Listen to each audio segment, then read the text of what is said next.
I'm joined on the Real Relationships show today by writer and activist Tara Arkle. Tara, thank you so much for joining me today. It's lovely to see you, Debs. Thanks for having me. You're very welcome.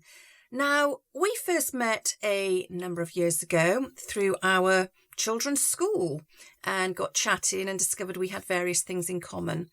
And I was really interested in the work that you do and you have done previously around women's issues and women's rights. Can you tell me what it was that got you into that field of work in the first place? And then we'll talk a bit more about it. The Native American Indians talk about the wounded healer, which is somebody who's better able to support other people when they themselves have gone through similar issues. And I think that many people are drawn to support areas where they have a sympathy and an understanding. And certainly my respect and understanding for women's issues stemmed really from my own experience of domestic abuse. And I think having gone through many years of my own soul searching, I was then lucky enough to sort of come out the other end a stronger person. In that time, I did take 6 years on my own to kind of figure out what was going on and why I had sort of attracted abuse into my life, because I think that you have to look quite carefully at your life and yourself, especially if you have children, especially if it's not just you dragging yourself through these situations, which then can in turn affect the next generation. And I think so much that I would like to do now is about education and about educating the next generation, because of course they are the ones who will go on to have happy, healthy relationships, or sadly, perhaps not, become perpetrators or victims. And I hate to use the word victim, because I do feel in a way that we do draw to ourselves as a spiritual person. I feel this, the experiences that we need to grow. So I'm not someone who wants to remain in the mindset of the victim, because I think that, we do live in a world where we have to take responsibility for our actions and our choices. So having gone through, sorry, this is a very long answer to your No, carry on. It's fascinating. So having gone through sort of a 6-year purge where I didn't have any relationships, and for me, the real tool that helped me to heal was Kabbalah, which is a spiritual understanding of the world we live in. But for many people, it could be Buddhism. It could just be, a lot of domestic abuse is linked to alcohol or drug abuse. And so it could be many different ways in which one can sort of do the self-cleansing, as it were. So after this process took place for me personally, I then was very lucky to be able to join a group in North Somerset that supports domestically abused women.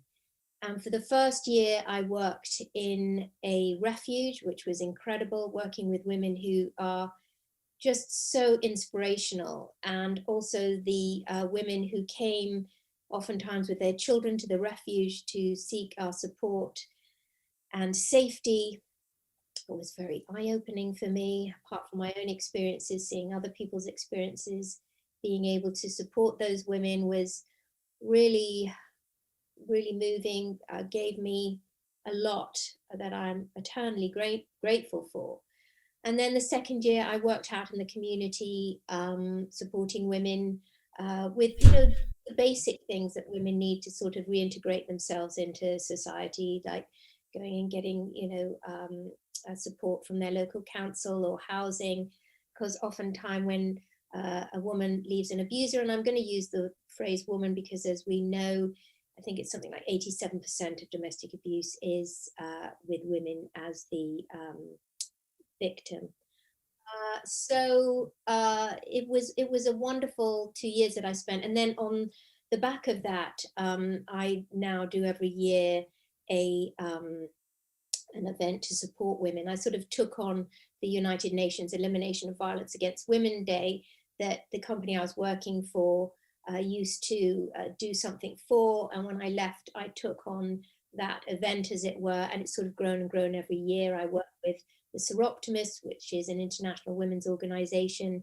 And it culminated in last year us doing a very large event called Created Forum, where we had women from all walks of life talking about what it means to be a woman today. And it was really empowering women through conversation, because I felt that I wanted to move it away from victim to empowerment last year. And so I felt that was part of the journey that I was on, and I wanted to kind of take people on as well. So that's kind of where we are to date. And that is such a powerful story. And I know in the realms of coaching, so many of the coaches that I've speak to, that I've worked with, are coaching in the area that they have the most experience in. And like you say, they've become wounded healers. And it very often is our own experience that encourages us to help others to overcome whatever it is they are going through that's similar to our own path. And I love that you say that the experience you had working for the North Somerset Domestic Abuse Service for those 2 years, you are grateful for, when you found it empowering, and it enabled you then to go out and empower other women. And I know that the events that you organise are absolutely fantastic, and we'll put some notes and links in the show notes afterwards, so that any listeners and viewers can have a look at your website and can actually perhaps set up to book onto the next events coming up. Because I think, is it every November you also run an event railing against abuse? Is that right? Yes, that's with the Seroptimists. And locally, at the very least during lockdown, we tied 104 ribbons, which was the amount of women who had died in abusive relationships that year, around the railings of a fountain locally. And railing against abuse, we would travel to different towns around us, so Bristol, and we went to Weston-super-Mare, which is where a lot of us originate from.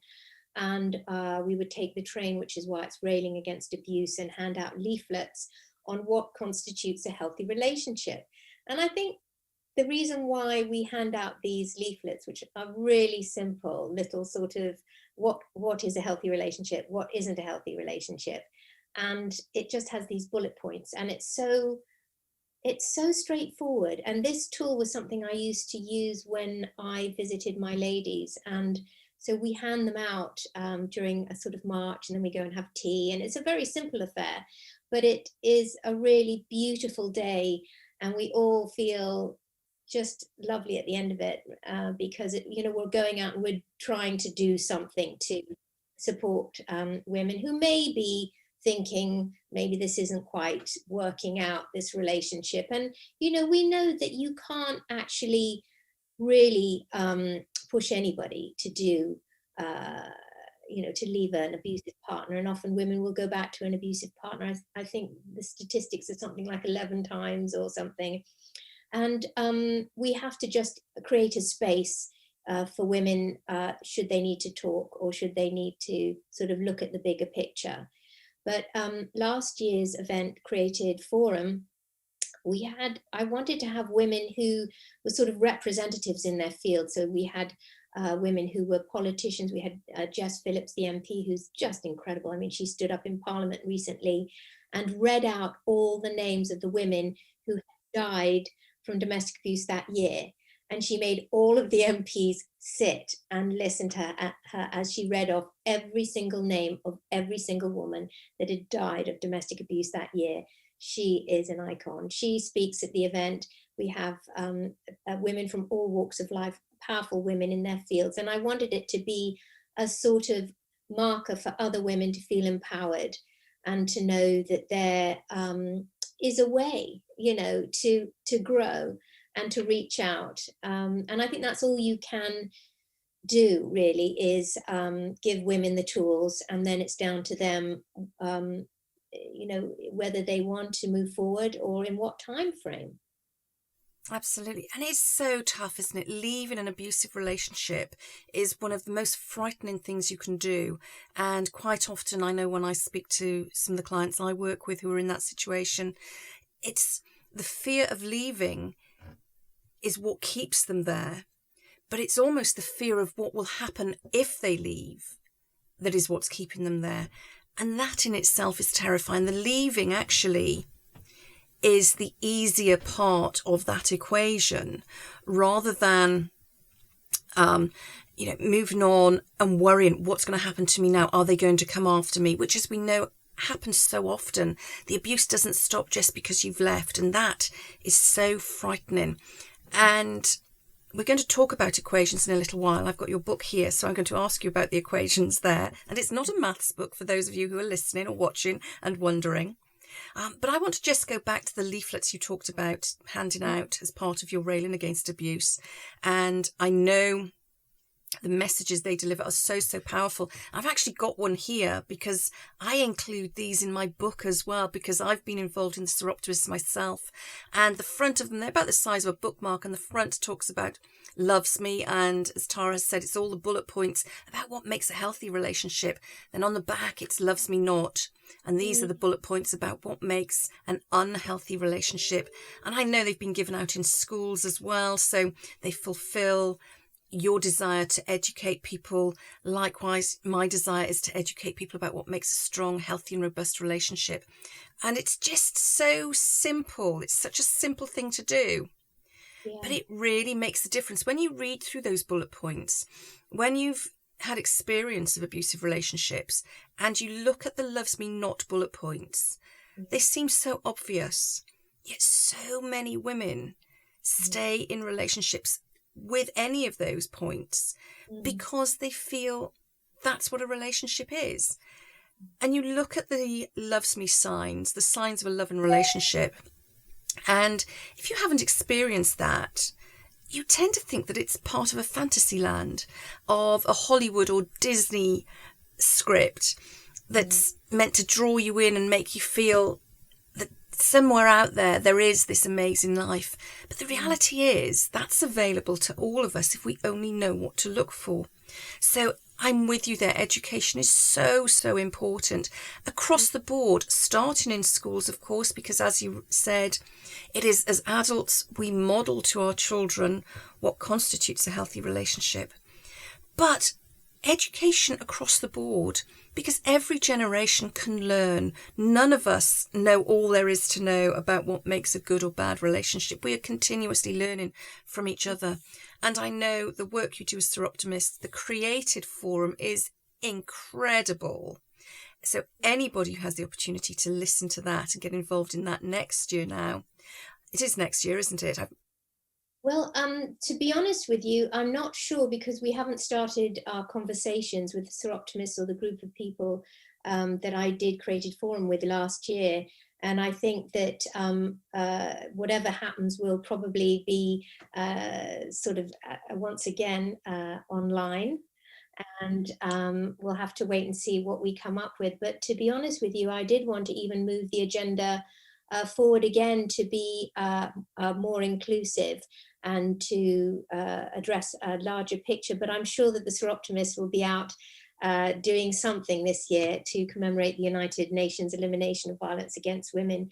But I did want to pick up one thing you said and just say that actually when a woman leaves an abusive partner, it is the most dangerous time often for her life. And therefore, she has to be very careful how she does that. I think that's a bit of information that I always was aware of when I worked with my clients. And indeed, as you said, some of the worst abuse continues after the woman leaves, through the children, through the contact centers. We had one woman in the refuge who I'll never forget. She was the most beautiful young woman, and she had this adorable little boy. And the courts gave the father rights to see the child, which I don't think should ever have happened. And he refused to give the child back. And she spiraled. She already had issues, and she quickly spiraled downwards, and she took her own life. And I think we need to be incredibly careful as carers. I was always very aware that that we have people's lives in our hands constantly, and it's a very delicate situation. All of this is, and everybody's lives are different and unique. And giving advice is easy. Living that advice is terribly difficult. Of course, any woman who's invested in any man knows that, or in any woman, knows that love is what brought you to that relationship.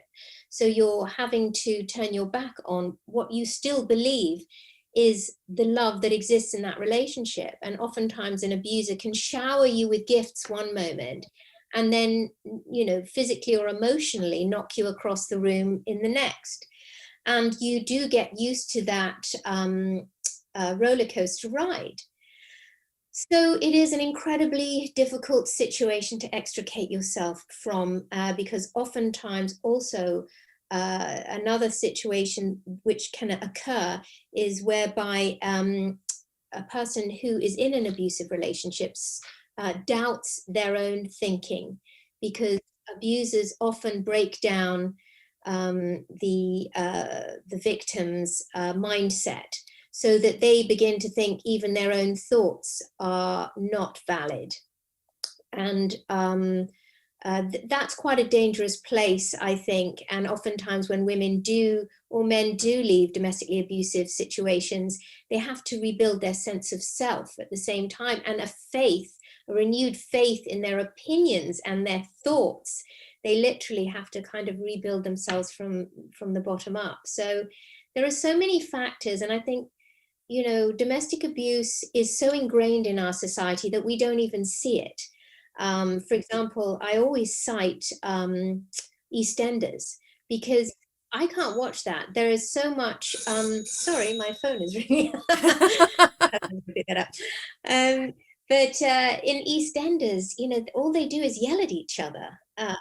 And what I learned is that actually you should be able to have a normal conversation with someone, even if you heartily disagree with them, with your partner. It shouldn't get to the point where it's ugly. It should never get to that point, because you can't take those words back. And every little thing that you say or do, I'm terribly sorry. I don't know what's going on.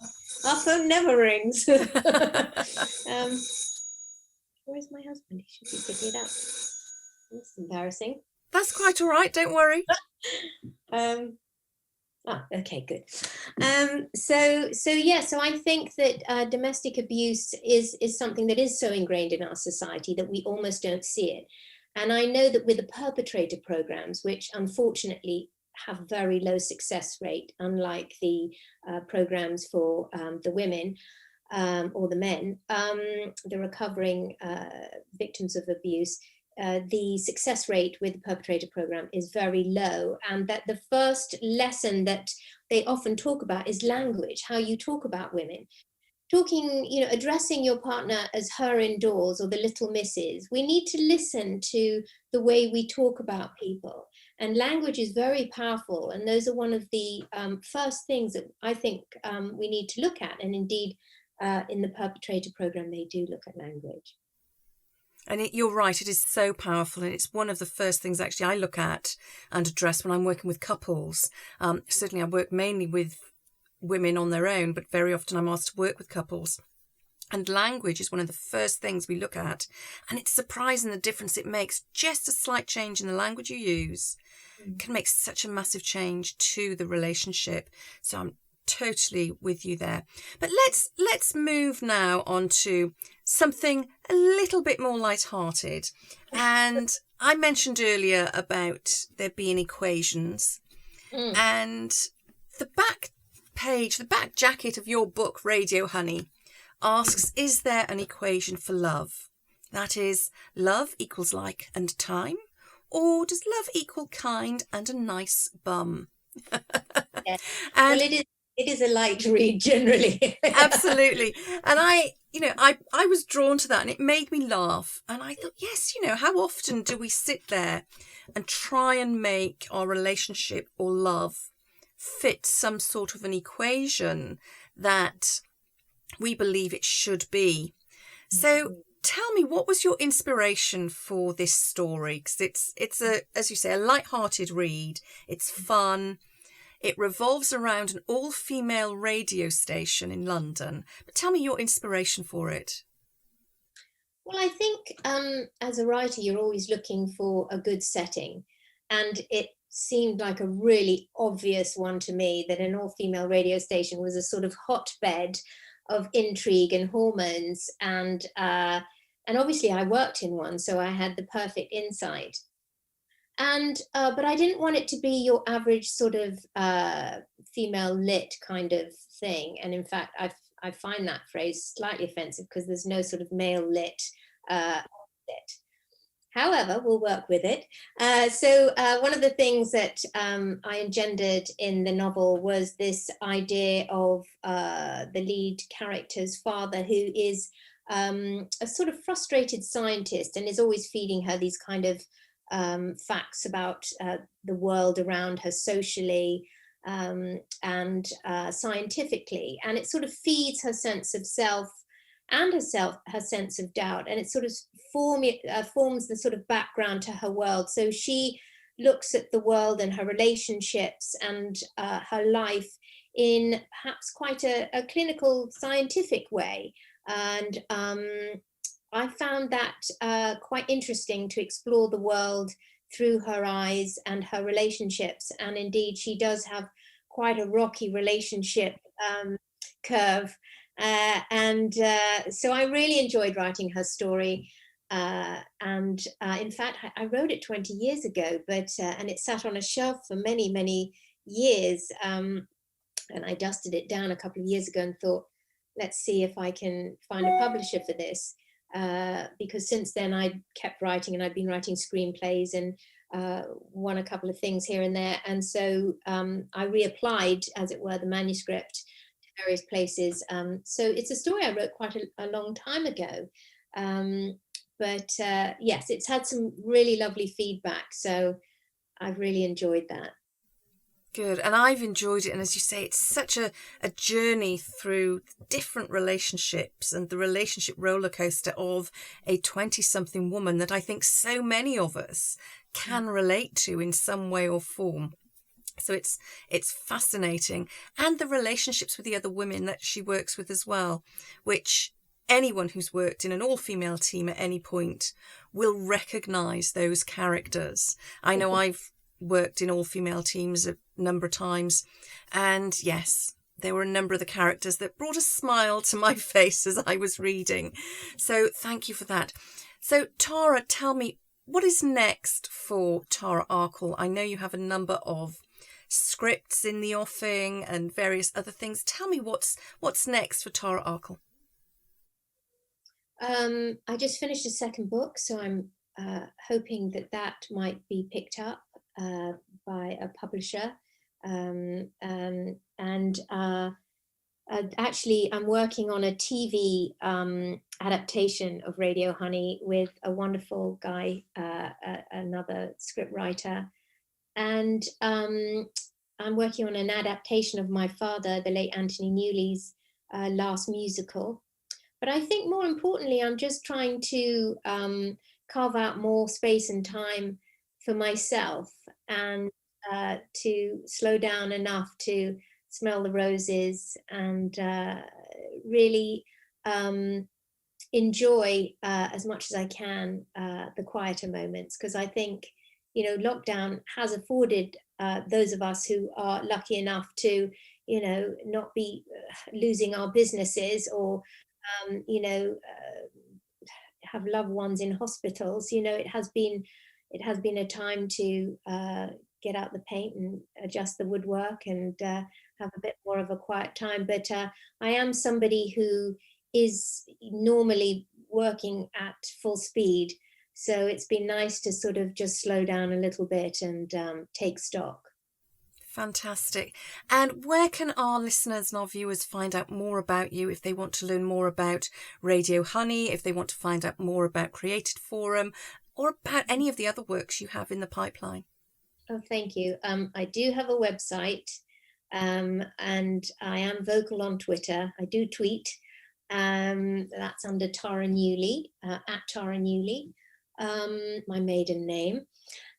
I think that's about it. But yes, certainly through Optimist International, we will probably be letting people know about the next event for our United Nations Elimination of Violence Against Women Day, which is usually on or around the 22nd of November every year. And we should at the very least be doing something local. If the government allows, we may be doing something a bit further afield, even on trains if we're allowed to travel. So join us, because it's just always such a wonderful event, and we hand out, as you say, the bookmarks in schools usually and libraries the week leading up to that event of the United Nations Elimination of Violence Against Women and our railing against abuse with the Seroptimists. Sorry, all of that very long wording sentences.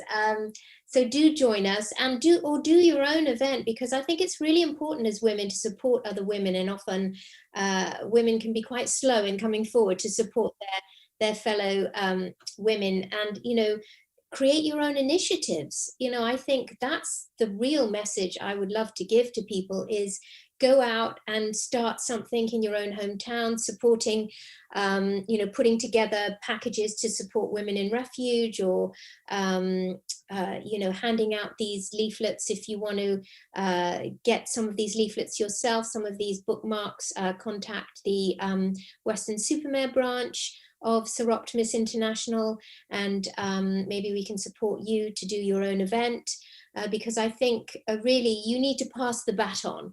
We need to all be working. It can't just be a couple of small groups. We need to all unite and create a better tomorrow. I know that sounds like a real Disney expression, but we do have the responsibility, each and every one of us, to support somebody next door or support somebody in our family, and create a better and more loving environment, really, I think. That's fantastic. Tara, thank you so much. And I will put a link to your website, taraarkle.com, in the show notes, and also links to the Seroptimists as well, so that anybody who is interested can find out more through any of those links as well. Tara, I really appreciate your time today. Thank you so much. Yeah, it's lovely to talk to you.